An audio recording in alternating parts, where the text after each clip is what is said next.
Смотрите, что творится, я не знаю даже, что это сейчас взорвалось. Еще один летит. Где? Ukrayna ordusunun Rusiyanın strateji aviasiyasına qarşı həyata keçirdiyi geniş miqyaslı əməliyyat nəticəsində dəymiş ziyanın həcmi açıqlanıb. İlkin araşdırmalara görə Rusiya 2 milyard dollardan çox zərərlə üz-üzədir. Ukrayna Təhlükəsizlik Xidmətindən verilən məlumata görə Hörümçək toru əməliyyatı çərçivəsində İrkutsk vilayətindəki Tu-22M3 strateji bombardmançılarının yerləşdiyi Belaya aerodromu, Murmansk vilayətində isə Tu-22M3 strateji bombardmançılarının yerləşdiyi Alenya aerodromları hədəf seçilib. Rusiyanın 5 aerodromuna indirilən zərbələr nəticəsində 40 strateji təyyarə məhv edilib. Bu isə qanadlı raket daşıyan bombardmançıların 34%-nin itirilməsi deməkdir. Ukrayna Təhlükəsizlik Xidməti hərbi əməliyyatın 18 ay hazırlandığını açıqlayıb.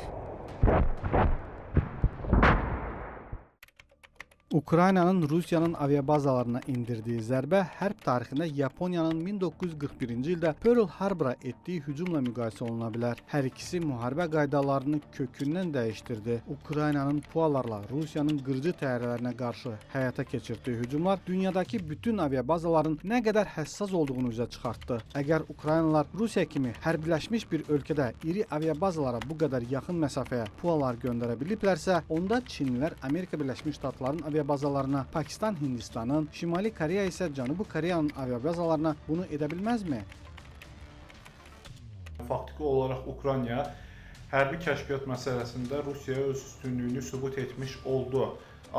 Hərbi aerodromların vurulması və Rusiyaya məxsus təyyarələrin sıradan çıxarılması düzdür, müharibənin gedişində əsaslı dönüş yaratmasa da psixoloji üstünlüyün əldə edilməsi baxımından xüsusi əhəmiyyət kəsb edən bir hadisədir. Bənzər təcrübənin mövcudluğuna əsas gətirən analitiklər hesab edirlər ki, müharibənin davam etdiyi bir vaxtda Rusiya Ukraynadan gələ biləcək istənilən həmləyə hazırlıqlı olmalıydı. Məhz belə bir ehtimalı nəzərə almaması bu ölkənin ciddi aviasiya itkisi ilə üz-üzə qalmasına səbəb olub.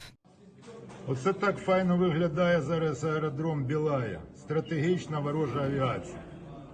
Несомненно, мы еще, естественно, не знаем... Şübhəsiz biz hələ əməliyyatın bütün nəticələrini, detallarını bilmirik. Çox şeylər yaxın günlərdə üzə çıxacaq. Lakin obyektiv faktorlara əsasən deyə bilərəm ki, əməliyyatın ciddi nəticələri oldu. Rusiya silahlı qüvvələrinə, hərbi təyyarələrə və strateji obyektlərə vurulmuş ziyan təbiidir ki, uzun müddətli və ciddi hazırlıq tələb edib. Çünki əməliyyatın müəyyən mərhələlərində nə isə səhv getsəydi, hər şey planlaşdırılmış qaydada icra oluna bilməzdi. Tarix boyu belə geniş miqyaslı hücumlar olub. Rusiya bütün bunları nəzərə almalı və təhlükəsizlik tədbirləri görməli idi. Ancaq göründüyü kimi Rusiyada bu sahədə ciddi çatışmazlıqlar var və bu onlar üçün böyük uğursuzluğa gətirib çıxardı.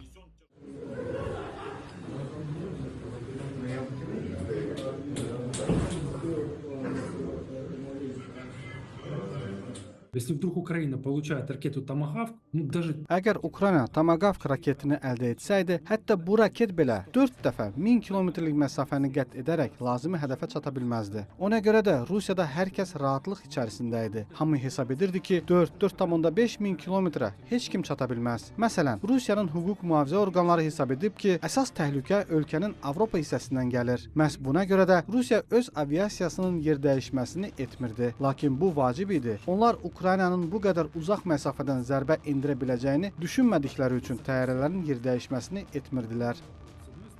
Ekspertlərin qənaətincə Hörümçək toru Rusiyanın geosiyasi əminliyini sarsıtdı. Bundan sonra Ukraynanın qarşı tərəfin daha sərt reaksiyasına məruz qala biləcəyi isə istisna edilmir. Bu amilin sülh danışıqları çərçivəsində də özünü göstərə biləcəyi ehtimalı var. Zeynəb Mirzəyeva, Real.